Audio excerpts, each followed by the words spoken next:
So, 2 videos ago, we talked about the Detroit Red Wings and the idea of making an acquisition. Trading for a guy on the Pittsburgh Penguins that happens to be a pretty notable name and who is a very good player. He's just awesome. We last talked about the Jake Guentzel conversation with the Red Wings and the Canucks, and what I wanted to do in this video was expand a little bit more on some of the other thoughts that we have seen about Detroit the past few hours. In particular, quickly following up this 6-1 win against the St. Louis Blues. Now, we did briefly talk about this game in the last video, but the Wings scored 4 goals in the first period. You had goals from Patty Kane, Rasmussen, Fabry. Alex DeBrincat got his 20th on the year, which is great to see. Then you also had DeBrincat with his 21st on the year, assisted by Patty Kane. So if you're keeping count, that is 2 points for the man himself, Patrick Kane, going out there on the night. A goal and an assist. He's looking good, he's feeling good, and I think a lot of Red Wings fans are seeing good when they watch Kane suit up on the ice. This video, though, is going over some of the extra notes that we had seen regarding Kane, but before we get into that, let's go over the profile, just talk about the huge comeback story of Kane in his career, because in his last 10 games played, the guy has 12 points, 5 goals, and 7 assists. His last 5 games sees him with 7 points on that stint, and at 35 years old, still 5'10", still 176 pounds, still on a $2.75 million AAV till the end of this season, you could very well say that with this point production, on pace for 51 points in 51 games, Patty Kane is a steal of a contract. Now, we all kind of acknowledge why he's a steal of a contract. The fact is, in the offseason, he had the surgery. Nobody has ever come back from it and had a good NHL career post-surgery. Patty Kane was looking to become the first person to ever do that, and so far he has been doing that. It's why the contract he had signed was so cheap. And it's kind of good for Kane, actually, because the fact is, he bet on himself, he believed in himself, he said, yeah, screw the past, screw everybody else that had this surgery and wasn't able to come back, screw Ed Jovanovski, screw Ryan Kessler, screw Nick Backstrom, I am better than those guys, and I'm going to get some money. So I'm going to go out there, I'm going to sign a short-term deal, I'm going to make less at the beginning, and prove to the rest of the NHL that I can still tango, and then in the 2024 offseason, that is when Kane is going to get his pay raise.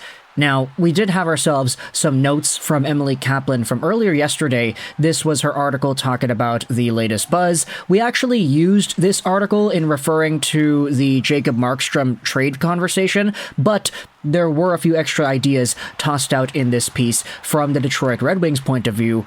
And we had ourselves a summary posted by Red Wings Prospects. So thank you, big shout out over to Red Wings Prospects on Twitter for making this post.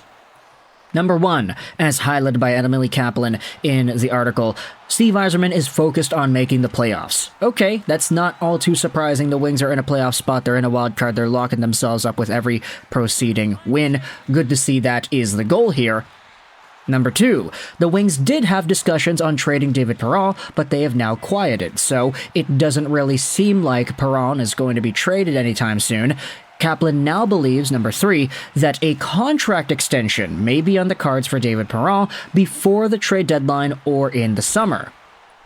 And then, point number 4, Yzerman has been listening to offers on his defensemen. Now, you could go out there and ask, like, wait a minute, if they're focused on making the playoffs, why is Yzerman thinking about trading away a D-man? Would that not be kind of contradictory? And, okay, I could understand a POV. It's just, with a D-core like Detroit's, it would be difficult to say that, you know, if they make the playoffs, they're going to be a playoff team, quote-unquote. Is this Detroit D-core a playoff-worthy D-core?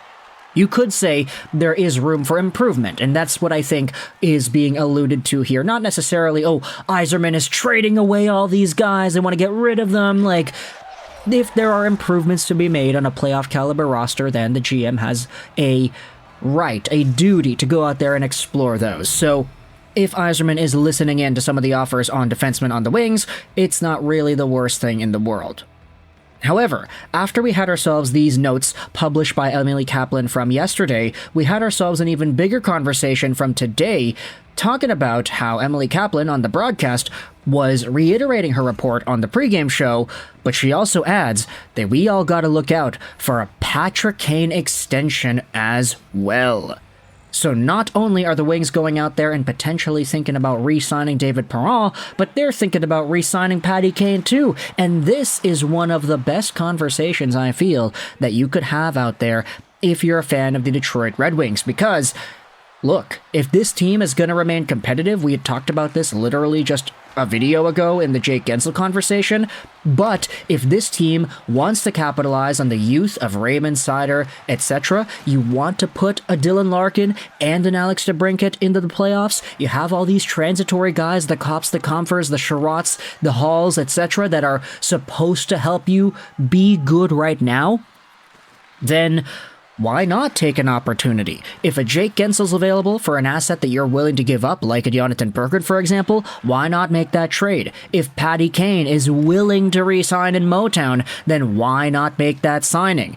I'm not saying you have to pay him the moon and the stars. He's 35 years old. It's not like he's going to sign on for 8 years now.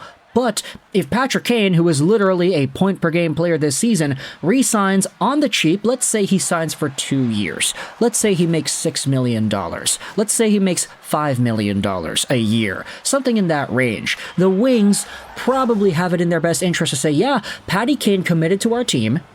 He did his due diligence, he talked with all the other organizations throughout the year, he chose us. We gave him the most confidence that he needed to come back as an NHL player and be effective. He's playing with some of his best gosh darn line mates of his entire career, like Alex DeBrincat, for example. We saw the game earlier, he assisted on DeBrincat's goal, and he scored himself. DeBrincat and Kane have a bromance that has transcended from Chicago all the way to Detroit, and there is a pretty good happiness here. This is an opportunity. If the guy is willing to re-sign, you bite that bullet, even if it costs a whole bunch of money. It's not going to cost a whole lot of term. We know this. But when it comes to Patty Kane, I mean, if he's able to re-sign and the Wings are willing to do it, I think this is some really exciting news for the Detroit Red Wings fans. And if you're a fan of the Wings, then hey, let me know your thoughts in the comment section below. To end off this video, let's go out there and read some of the comments on the Red Wings sub in regards to the Patty Kane conversation. Here are some notes from others. I will scream if we get a Kane extension done soon. For Kane, 2 years, $10 million seems fair. 1 more year for Perron can't hurt at around $3 million. I mean, look, Flo's nice is saying $10 million AAV, I think. So, yeah, I mean, even if it's not $10 million AAV, $5 million AAV is still, like, pretty good. Considering Kane is so old, you could debate that it's not really worth it for him to get, like, that amount of money. But then you have the Parks and Refs gif. But, dear tiny infant, please get Big Papa Kaner to resign here. Then you have the Parks and Recreations gift. That's really cool. I'm on the if it's not broke, don't fix it train right now. This is the best team we've had in about 8 years. Unless they get an absurd offer for someone like a first for Sprong or maybe Goss to spare, make some roster decisions after the year, and a couple of guys will walk and slot in a young player or two.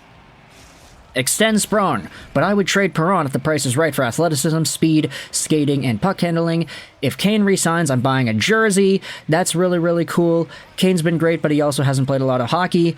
Okay, that's actually a pretty fair point. I understand why it's being downvoted because, you know, Red Wings homerism, but still, it's a very fair argument. Do you want to commit significant dollars, let's say $10 million or whatever, for a guy who has only played 20-something games after the surgery? But I think, you know, at this point, he's been so good, and the surgery seems like such a thing of the past that there's more belief here in the good of Patty Kane than the downside of what his contract could be. So at the end of the day, I mean, I'm personally on board. Let me know your thoughts in the comment section below if you're on board. This is some amazing news for the Detroit Red Wings if they are indeed considering the Patty Kane extension. Let me know your thoughts in the comment section. I hope you enjoyed this video. And bye.